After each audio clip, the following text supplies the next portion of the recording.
I'm Karina Neighbour, and this is the AV Experience, a podcast brought to you by Optoma. On the final episode of the season, we are speaking to David Danjou, technical producer at Moment Factory. David has a vast wealth of experience in the planning and carrying out of highly technical setups for the live events and entertainment industry. For 18 years, David was the technical director, systems integrator, special effects supervisor, and projects manager for the stunning Cirque du Soleil. His most recent experience is with my favourite multimedia entertainment studios, Moment Factory. Moment Factory specialises in video, lighting, architecture, sound and special effects for immersive environments. With its headquarters based in Montreal, the studio also has offices in Paris, Tokyo, Singapore and New York City. I hope you enjoy the final episode of the season. So David, it's safe to say you've had a pretty incredible career.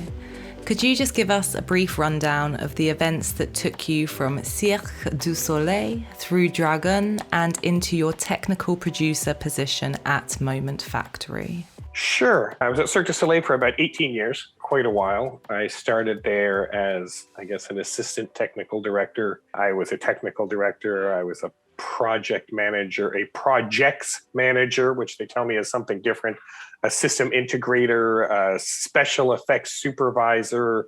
I worked on mostly our permanent shows, most of the shows, not the tent shows, but the shows going up in theaters in Las Vegas and Tokyo. And mostly what I did were projects or portions of projects that were complicated and expensive. I said, make it my problem. The Cirque was slimming down in one of its various boom and bust cycles. And I had an opportunity to work with Franco Dragon, who is the director who created sort of the Cirque du Soleil look. He directed the iconic shows Saltimbanco, Alegria, O, La Nuba. And he has his own company in Belgium, Dragon, Productions Dragon. And they were producing a show in Wuhan, China, called the Han Show, which was sort of the biggest live show, most complicated live show ever made. With, if you've ever been to Vegas, it's the combination of Ka and O, the two biggest Cirque du Soleil shows combined together with a water stage and seats that move and everything flies. And so I started on that show. Again, I started off very simple as the special effects project manager, and in the end, 2 years later, ended up being responsible for all the custom built scenery and effects in the show, delivering that into Wuhan. I came back to Montreal and I was very tired of traveling at the time. And I got a phone call from a very good friend, Alexi, who called and said, "Hey, I'm working at Moment Factory now." He was an ex-colleague from Cirque. And we have this crazy project putting lights on the Jacques Cartier Bridge, which is one of the three main bridges in Montreal. And are you interested? I said, the office was about a 10-minute walk from my house, and the project was in Montreal. And I said, yeah, I can do that. So walked 10 minutes away for an interview and been there ever since. And would you say you were pretty much destined to work in AV from the start? AV, yeah. I tend to say entertainment technology, because I guess my career has been an awful lot about live shows and theater, but always heavily on the technological side. My parents worked in theater. My mom very early on, and my dad worked as an arts administrator for most of his life. So the possibility of working in show business was always there. It was never something, you have to be a doctor. And the understanding from the family about what it means to do this crazy kind of job. I remember being a teenager as I started working, doing, hanging lights and pushing road crates at rock concerts when I was 17, 16 even, I think. And I remember on a weekend, if it was Friday night, I'd be going out and my parents would say, where are you going? And who are you going to the movies? Well, who are you going out with? And what time are you going to be home? And who's driving? What's going on? But if on Saturday they said, where are you going? I said, well, I'm working on a show. Well, see you tomorrow. Because there's no point in asking you when you're going to be done. You don't know. So that was, I guess it gave me the freedom to do this crazy career and say, no, sorry, I won't make it home for Christmas, or I'm going to be late for this, or I'm going to be working, 100 hours this week, but I'll sleep all of next week. And that, so yeah, I don't know if destined, but certainly I started at it pretty early. For anybody who doesn't know, could you please introduce Moment Factory and what it is you do? Moment Factory, what don't we do? Moment Factory, we are an entertainment studio specializing in multimedia, new media, interactive experiences, projection mapping, concert content. We have a whole line of walks in the woods, our Lumina Night Walk projects. So we create events, experiences that use a fair amount of new technology. We always do it in public. That's our motto, is that we do it in public. Our idea is to bring people together and have them feel something. It's a creative company. My job on the technical side is to support the creative ideas. At the heart, Moment Factory makes amazing creative concepts. And sometimes that's all we do. Sometimes we create only content and we'll hand a hard disk over for somebody else to put on screen. Sometimes we design the technical environment and we'll write a lot of specifications and work with vendors and work with our clients' vendors. And sometimes we provide everything as a turnkey, and we start from the start to the beginning and make it all together. So the creative vision always comes first at Moment Factory, and then we build the technology around it. And what is the impact of Moment Factory being a company from Montreal? Montreal is a neat place. Montreal is the only large French-speaking city in North America. It's bilingual, both in the language and in its culture. So Montreal has got this sort of French-European creative, crazy flair, and an English structured working environment, ways of just getting things done, mixed in with the Europe and then the North American mix. So again, you've got some crazy European and some North American business sense with a go-getter kind of work ethic.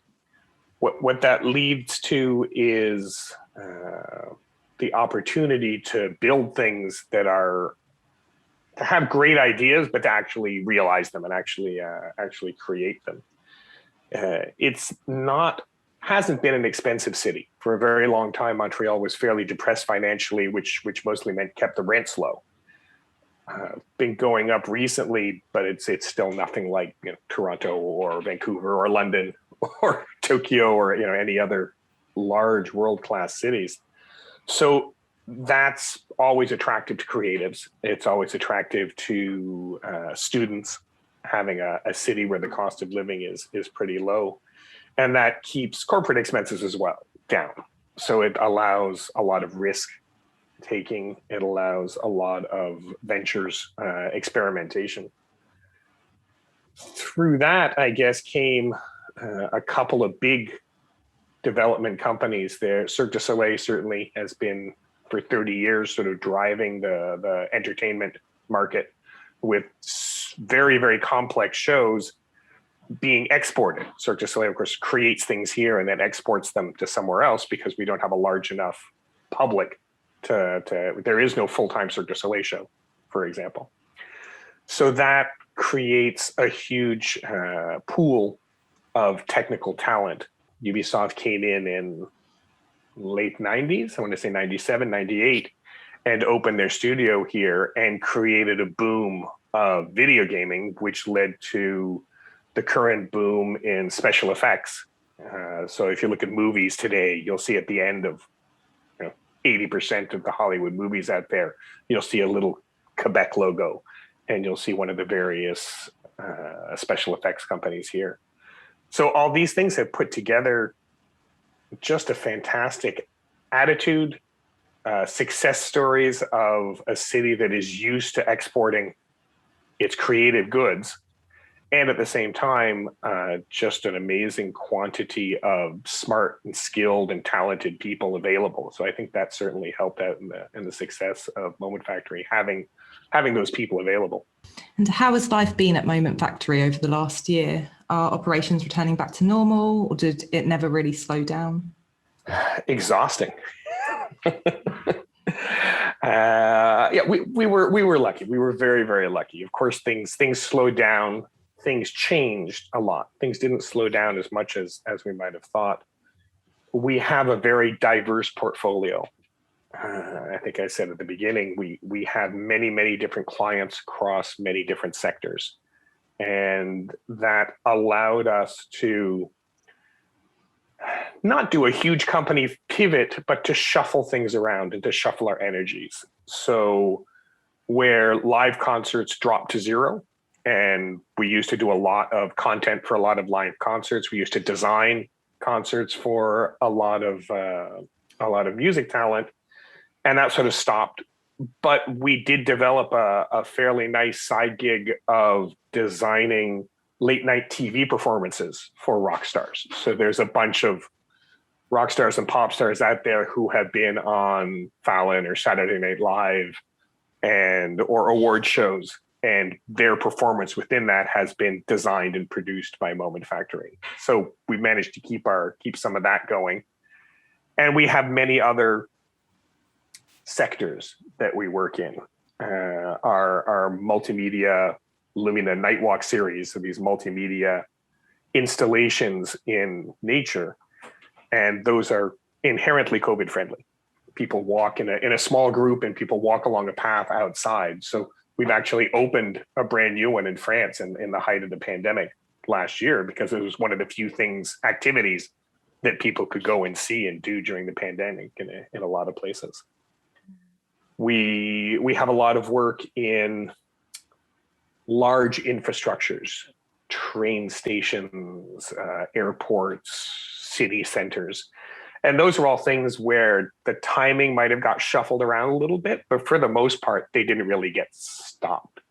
We didn't open brand new installations of that kind during a complete lockdown. But those projects are multi-year, 2-year, 3-year, 5-year projects, and they didn't really stop. So we had a lot of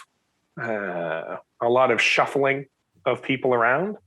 We had an incredibly agile staff and support teams. I think we moved the over 300 people in the head office in Montreal shifted from working in the office to working at home in 48 hours, over the course of a weekend, which is pretty incredible. And we've been very lucky. It's a very well-managed company that didn't go crazy, didn't make any panic decisions, communicated with their employees, followed the government suggestions, and we sort of kept on a pretty stable path. What happened, of course, is that if you're shifting around and you're doing things differently, you fill your time. You find a new way to keep yourselves busy. And now, as things are opening up around the world, all of those contracts, as well as all the new stuff we're doing, all of those contracts that were sort of on hold are all pressing go. So I can say that we're looking at some pretty busy years coming up.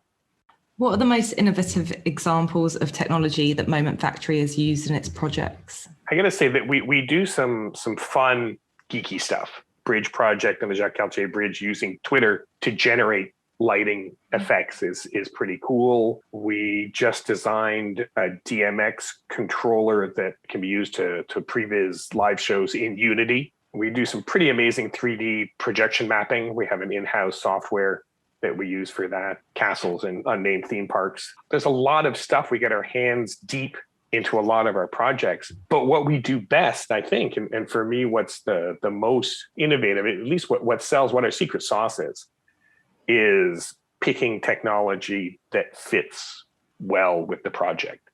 So we don't tend to oversell technology just for technology's sake. Projection mapping tends to look amazing, and one of the secrets is filling in the corners with lighting. Well, if we don't have enough video projectors to cover an entire building, that's okay. Down here in the corner on the left, we can put lights and synchronize them so that if all the video is blue, we'll come in with exactly the same blue and match those. And the building will look better without anybody really understanding why it looks better. But it does, because we filled in the corners at 1/100th of the cost of adding another video projector in that little corner down there. So that's the kind of thing, the kind of technology that I think, or the kind of innovation I think that is really our best and our best selling points. What is the key to a successful event or campaign? I think you just said it, selecting the right technology. Yeah. I think really it's about getting quality over quantity. I think it's about having things that fit, taking the time to choose the right pieces of equipment to serve a creative vision. And people think that people often look at LED screens on a Moment Factory project. I think about some of our airport projects, some of our public spaces, and people will ask me about the pitch of the screen, and people always guess that the screen they're looking at is a much higher resolution than it is in real life, because our content is designed for that screen, and the screen is designed for that content. Right? We started off with, here's a picture of what we want it to look like. We went and we got a screen that would allow us to design that, or to produce or reproduce that image. And that combined together just looks good and looks better than if, we've just bought a video screen and then we come up with, then we got some content on the side and we put the two together. So it's that matching of technology to the environment and to the event that I think is the real success. You are the technical producer for Asia. What does this involve? I'm responsible for who and how that we build our projects in Asia. The what comes from each project, and every project has got its own producers, creators, technical directors. My job is to facilitate those projects. So my job is to work with our staff, both our staff in Asia and our staff in Montreal, and our partners, and come up with production strategies about how we would build new things, how we operate the shows that we are, and keep things running. In the last, I think I've got my agenda open in front of me. I can say in the last 48 hours, I've worked on shipping some interactive drums to Hong Kong, tracking the temperature inside a podium-shaped LED screen in downtown Tokyo, coming up with a plan to upgrade some show control software in a forest walk in Nagasaki, staffing levels for an upcoming installation in China, and a lot of discussion about, do we bring in staff and have them spend 2 weeks in quarantine, or do we use local staff who we don't know, and the balances of that. That's a lot of what I do. Some technological stuff, color shifts when you're filming in AR. We've got all of these, The Mandalorian, all of these movies or TVs that's being filmed using big LED screens, and some of them are using ceilings now. And how do you avoid color shift when you're looking at an extreme angle on some of these screens? Overheating smoke machines, supporting shows in Singapore. I mean, so I've got my fingers in an awful lot of pies, right? Without, so that's what, I help out the teams and hopefully make their lives a little bit easier, getting them into contact with the right people, and say, well, I think on this project, it's probably best if we bring this equipment from Montreal. On this other project, I think it's best if we buy it locally. That kind of thing. How have you seen the industry in the Asian market evolve, and where do you see it going? There's certainly been an explosion of technology. There's a lot of, I say it. I don't want to say there's too many, but there's an awful lot of product without thinking about the content. Mm-hmm. So I think that there's even more players, even more small players, at the same time as there's starting to be some quality pushback.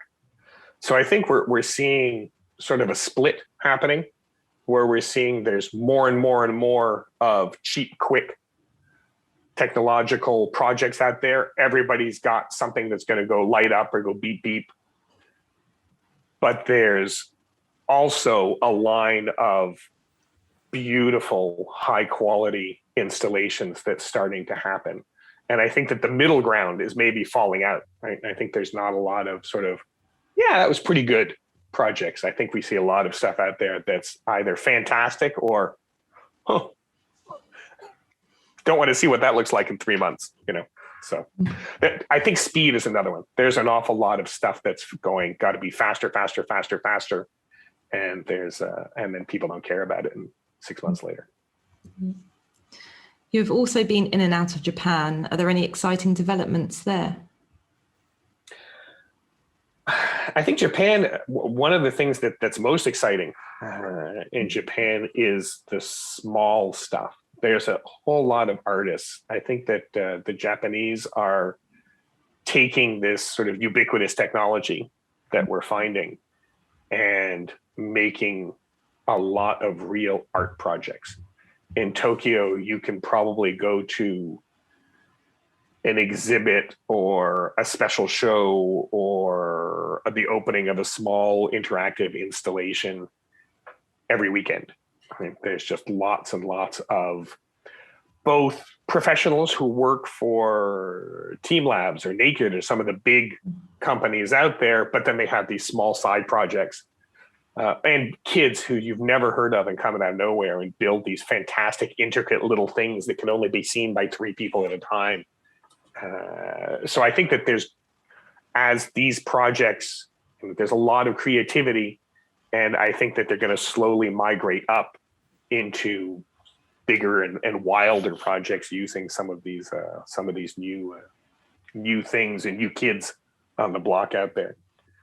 I think there's a lot of movement on AR and VR. I think that the Japanese love video games, but the video game parlors with the version of doing that in public are dying. Nobody's coming out to the big video game parlors anymore, and they are trying really hard to find what the next thing is to replace that, because there obviously is a desire for people to keep playing with these things and to do it with others. But how do you put together something that's inherently a solo activity, wandering around in virtual reality with goggles on your head? And well, why would I leave my house to do that if all I'm going to see is this? So there's a lot of people, a lot of companies working really hard on trying to find versions of that where we're using the latest technology that is kind of isolating, but try and have a way to have community games, to have people come together, and be it by role playing, be it by LARPing, be it by big rooms with community VR, AR in a bunch of places. There's a lot of these little centers popping up. I don't think all of them will last. I don't think they'll all have the great idea, but there's a lot of that's happening. The other side of that, of having people come together and use technology, is Nintendo World at Universal, where we have just a mix of immersive, interactive, a well-known IP, and both the gaming IP, which brings in the gamers, and the fact that everything is gamified. And you spend your day for points. You spend your day living inside a video game. I think that's going to be huge. I think that's something that the Japanese are ahead, and that they're going to keep developing, and that we'll see that all over the rest of the world real soon. I think, because that's a game changer in a certain way. It's still a little clunky. But it's just fantastic to see that kind of thing happening. So you're just living in another world. That's the Sims, yeah. But in public together, right? Yeah, and that's the that's for Moment Factory. That's the exciting part, is that it is something in public. It's using all the technology and all the fancy stuff, but it's not sitting alone in your basement. You're out and you got to walk to the next place together, and then you can grab a hot dog or sushi or with the people you've gone with, and you meet up and you take the train and you go and you stand in line. You have all of those little social interactions that we've been desperately missing for the last year. That people really just want to get together. You know, I just want to be standing in line with somebody chatting, you know. Which project are you most proud to have played a part in? You know, I'm going to say I was talking about the Jacques Cartier Bridge lighting project in Montreal. It was the first project I did for Moment Factory. It was a pretty long project. It took us a year and a half to put together. And it had a lot of significance for me. The bridge itself passes right over the site of the 1967 World Expo that was in Montreal. I was born in 1967. My father worked at that exhibition. So there was a lot of personal attachment to it. I got to deliver a show in Montreal, which I think that's probably the only installation, show, event that I've worked on that actually takes place in Montreal that I've worked on in 25 years. You know, I've been working on all of these shows and events and things somewhere else. And then a bunch of my friends and family never get to see it because it happens on the other side of the world. It was technologically challenging. We installed thousands and thousands of lighting fixtures and LED strips on, you know, an almost kilometer-long bridge outside in the winter as a permanent installation. It's there forever. There's video and lighting. There's all the different lighting protocols, all the different video protocols. It's running Kinect. It's running Kinet. It's running streaming ACN. There's generative content. There's pre-rendered content. I think it was one of the first projects we worked on using Unity. So there's a whole lot of different technology in it. It's a pre-programmed, runs forever, but was also designed to accept live shows, so we can actually use it and do things live with it.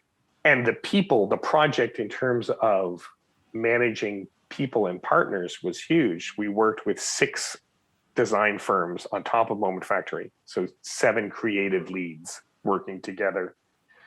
On the client side, there was the society that actually manages the bridge, the government society, 4 engineering firms, obviously a contractor, and I don't know how many subs. I think altogether we counted that there were 22 government organizations or government agencies that had some kind of jurisdiction on this bridge. So there were just huge amounts of environmental assessments and reports and people to explain the project to again and again. And of course, none of those organizations or agencies have interactive lighting anywhere in their mission statement, right? Their job is to get cars and people from one side of the river to the other side. And anything that we're bringing in is a distraction at best and a danger at worst. So it was hugely challenging to deliver that. And it's a beautiful, beautiful project that's going to be and stays here in Montreal. So I think that's probably my biggest professional achievement, was wrangling that into existence. And do you have any exciting news in the pipeline or any other projects you're involved with? So this is the part where I'm going to get kicked under the table because I'm not sure what I'm allowed to say or not. But we do, Moment Factory, we do a fair amount of our work, not all of it, of course, but we certainly do a fair amount of our work as white label. So we do have a lot of non-disclosure agreements. I can say that we are involved in Japan with, you know, there's some big sporting event apparently that's going on there.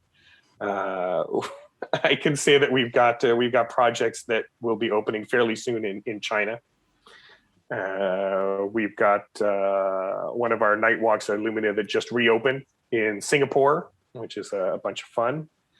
There already are a couple of airports where you can see our work. If you're walking through a big airport and you see some new LED screens showing some fancy looking artistic content, you go, that looks really nice.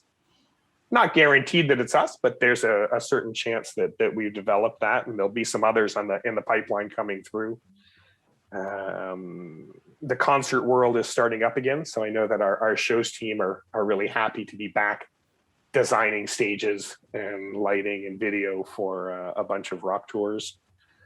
We've just reopened, again, things are reopening. We've just reopened. We have a big immersive show at 25 Broadway in New York, and that we can talk about. We have some stuff going on in Australia.